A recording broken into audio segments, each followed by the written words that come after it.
이 시간에 우리 말씀 보도록 하겠습니다. 오늘 본문 말씀은 갈라디아서 4장 21절로 24절 말씀입니다.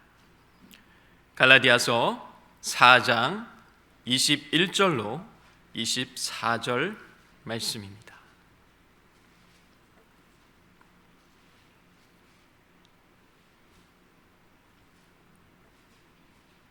다 찾으신 줄로 믿고 제가 읽도록 하겠습니다. 내게 말하라. 율법 아래에 있고자 하는 자들아, 율법을 듣지 못하였느냐?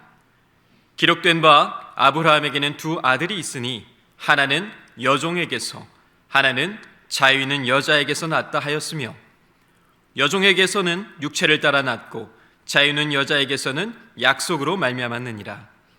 이것은 비유니 이 여자들은 두 언약이라. 하나는 신의 산으로부터 종을 낳을 자니 곧 하갈이라. 아멘.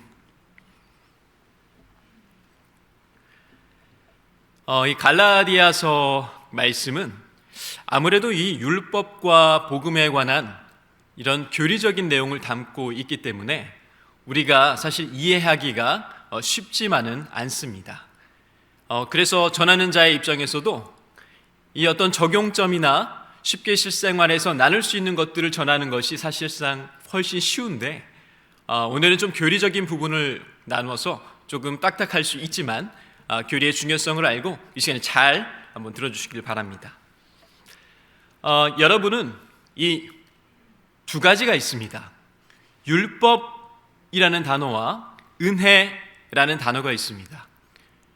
여러분, 두 단어 중에 어떤 것이 더 좋게 느껴지십니까? 은혜. 맞습니다. 은혜는 언제 들어도 좋고, 은혜는 맛보면 맛볼수록 더 원하게 됩니다. 그런데 이 율법이라는 단어를 들었을 때는 어떻습니까? 조금 딱딱하고 뭔가 차가울 것 같고 우리는 그렇게 느껴지죠.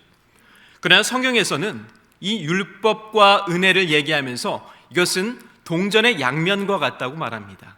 두 가지 다 하나님께서 주신 선물이라는 것이죠. 양쪽 다 의미가 있습니다. 중요하고 가치가 있다는 것이죠. 이 갈라디아서는 바로 이 율법과 은혜라는 것을 다루고 있는 책인데요.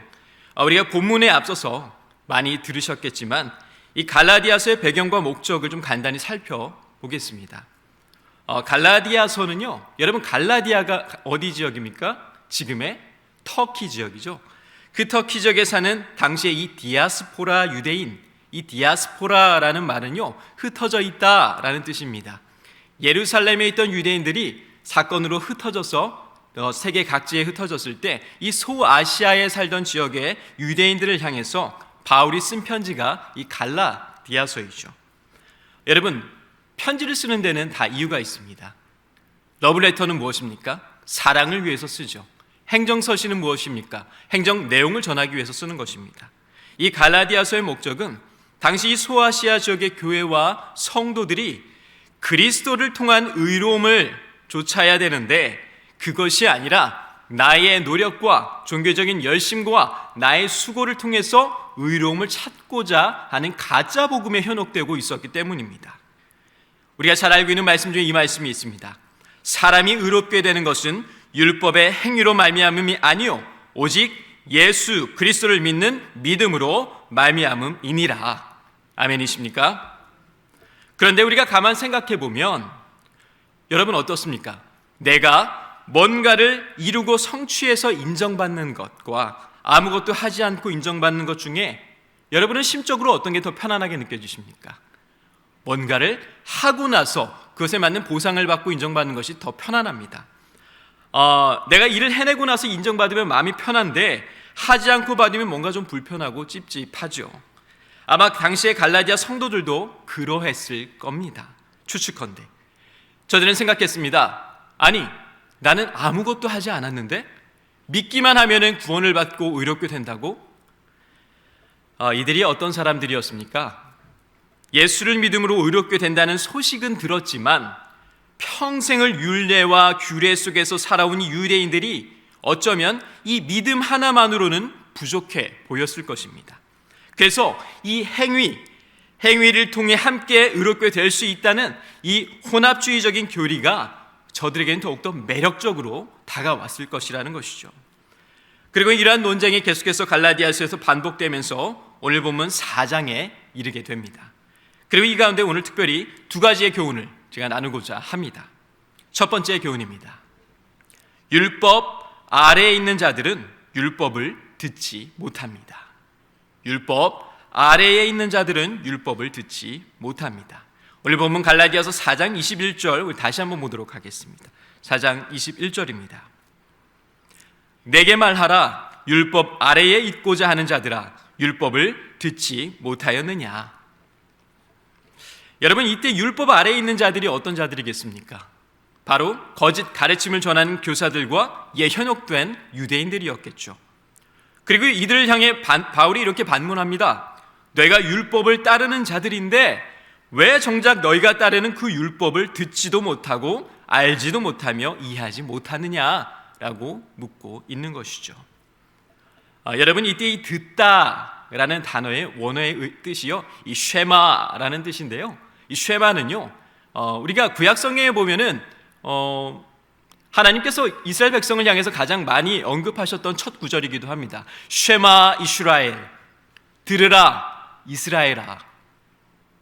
이때 이 들으라는 명령은요, 단순히 너희가 귀로 들어라, 내가 하는 말을 너희가 귀로 들어라 라는 것이 아니라, 귀로 들었으면 그것을 마음으로부터 이해하고 너희가 공감하며 깨닫고 이해하여서 그것을 행동으로 순종하고 실천해라 라는 의미였습니다. 그래서 여기서 말하는 듣다라는 뜻은 바로 전인격을 통한 귀의 들음과 마음의 들림, 그리고 몸의 순종까지를 의미하는 것이었죠. 하지만 거짓 교사와 현혹된 성도들은 율법을 어떻게 했습니까? 듣지 못했습니다.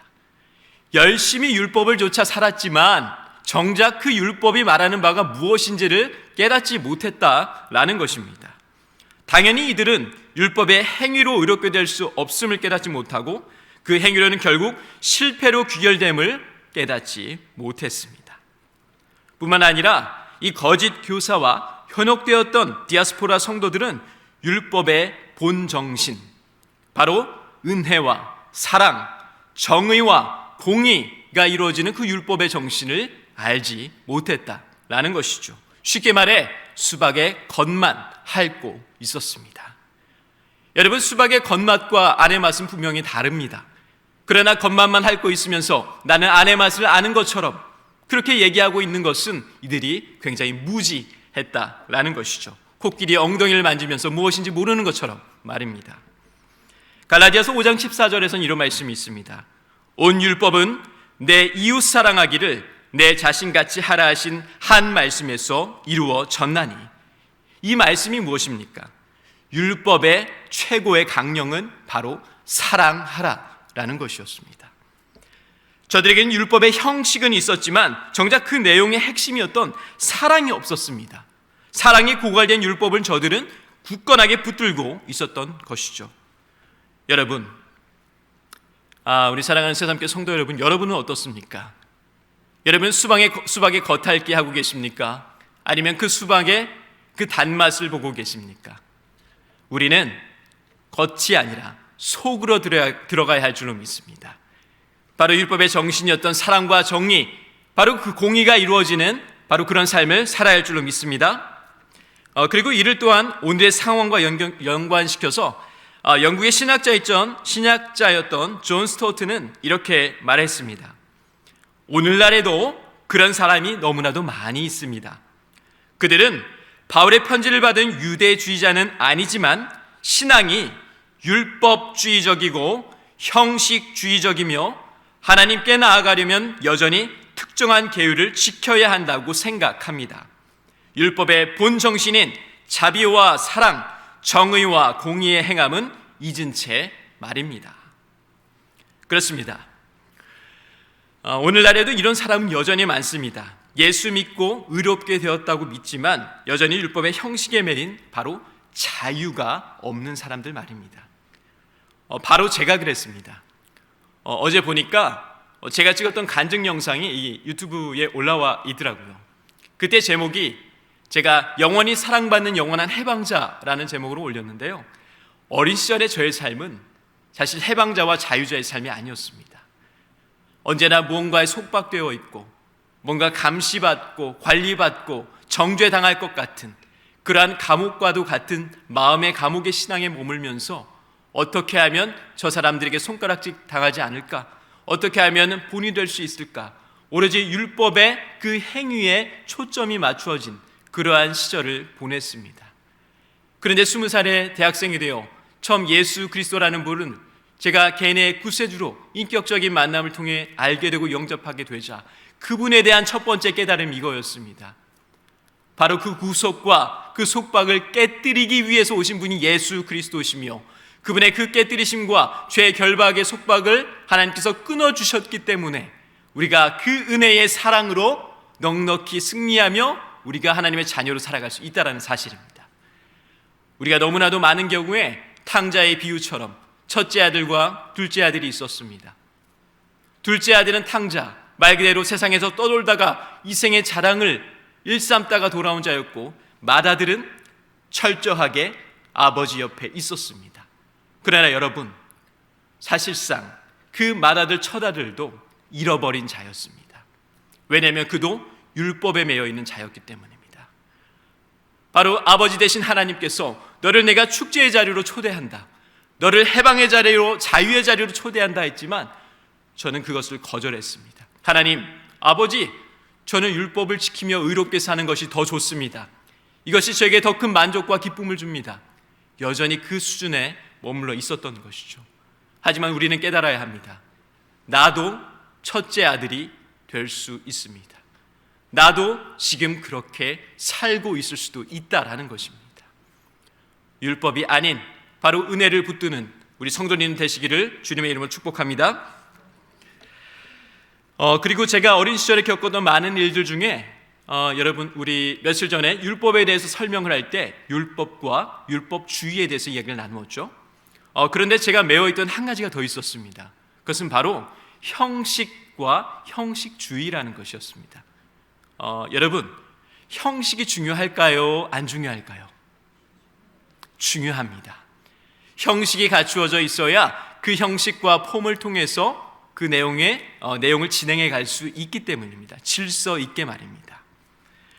제가 중학생 시절에요, 우연한 기회에 볼링이라는 것을 배울 기회가 있었습니다. 그래서 볼링을 치러 가서 제가 전문가한테 배웠거든요. 그런데요, 처음에 배울 때 모든 운동이 그렇습니다. 무엇부터 배웁니까? 폼부터 배웁니다. 폼이 되어야 잘 칠 수 있기 때문이죠. 열심히 한 달간 폼을 배웠습니다. 그리고 제가 레인에 올라가서 볼링공을 던졌죠. 어땠을까요? 잘 쳤겠습니까?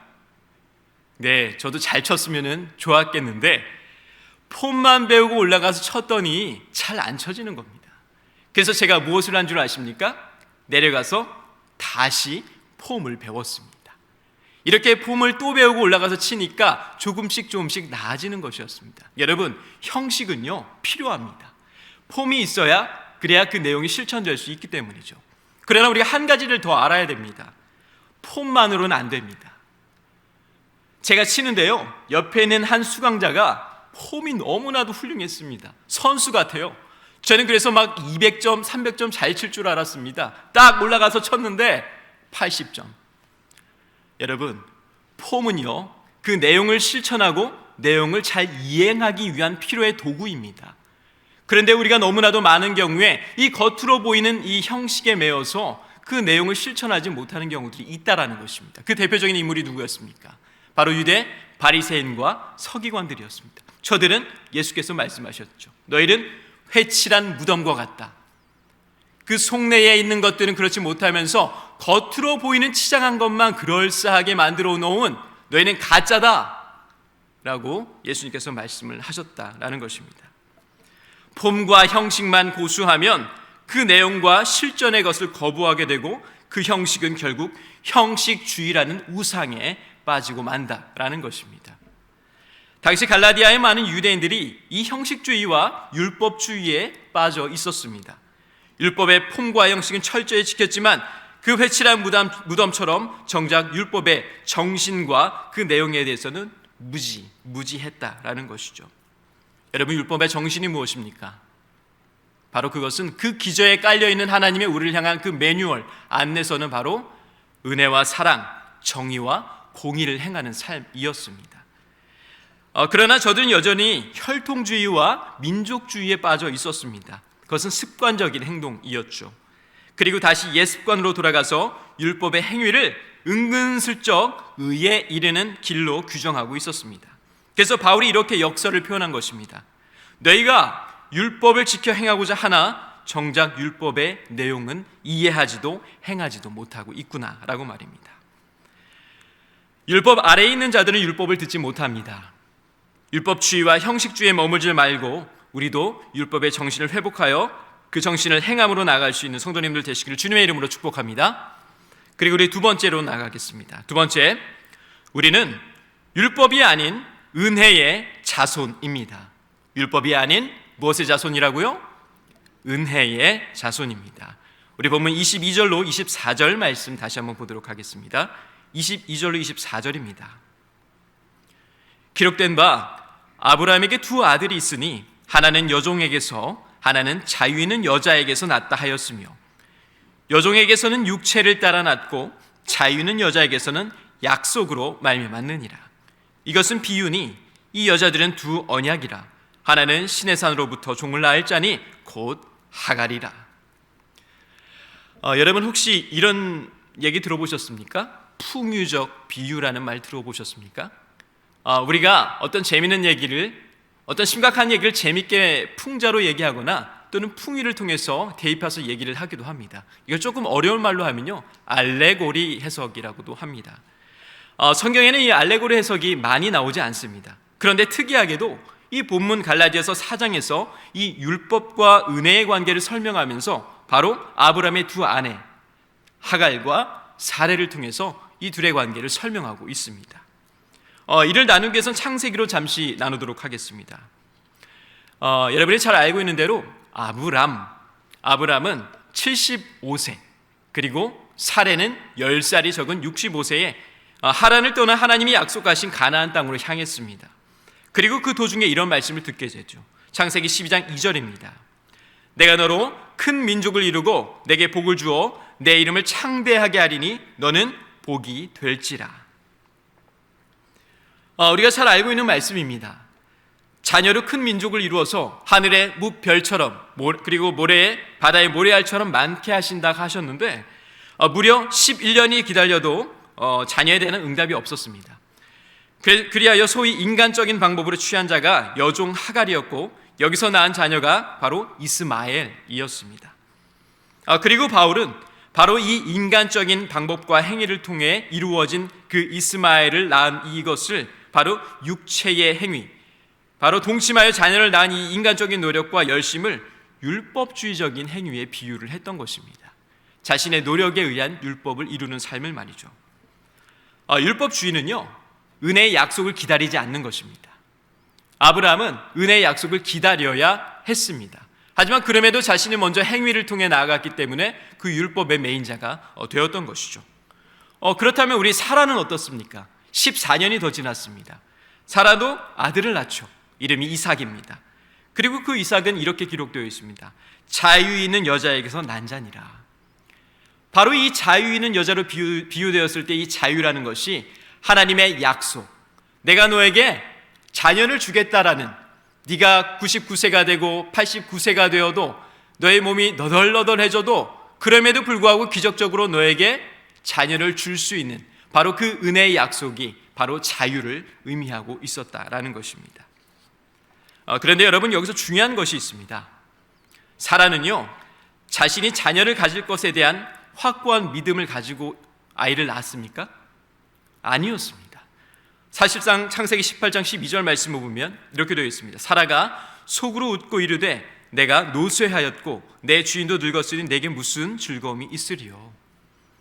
여러분, 사라는요, 노쇠했습니다. 그리고 그 원어적인 의미가 쓸모없이 너덜너덜해졌다라는 뜻입니다. 나이가 무려 89세가 되었고 그러니 당연히 속으로 비웃었겠죠. 하나님, 제게 자녀를 주신다고요? 제 몸 상태 알지 않습니까? 하지만 놀라운 사실이 있습니다. 그것은 그럼에도 하나님은 자신의 약속을 따라서 자녀를 주셨다라는 것입니다. 여러분, 은혜는요, 우리가 받을만 해서 받는 게 아닙니다. 우리가 하나님을 전적으로 신뢰하고 전적으로 믿었기 때문에 하나님이 우리에게 은혜를 베푸셨습니까? 우리는 여전히 죄인입니다. 우리는 여전히 무기력하고 하나님 앞에서 자격이 없는 자들이죠. 하지만 그런 자들에게 하나님께서 부어주신 것이 바로 은혜였다라는 것입니다. 실제적으로 사례는 그녀의 신체와 영적으로 자격이 없는 자였고, 그런 자에게 주어진 오직 하나님의 은혜의 약속을 따라서 이루어진 그 율법의 완성, 그것은 결국 예수 그리스도, 그분을 통해서 이루어진 전적인 하나님의 은혜였습니다. 그런데 우리가 많은 경우에 갈라디아의 유대인처럼 은혜를 헛되이 하고 살아갑니다. 은혜를 의지하기보다는 우리의 행위와 능력에 의지하여 살기 때문입니다. 여러분, 우리는 공로와 성취를 자랑하는 것이 더 쉽습니다.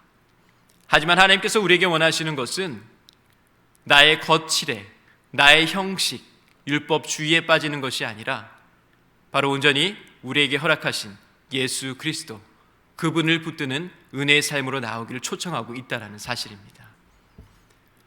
사랑하는 제3교 성도 여러분, 우리는 율법주의보다는, 형식주의보다는 내용에 충실한 자들이 되길 원합니다.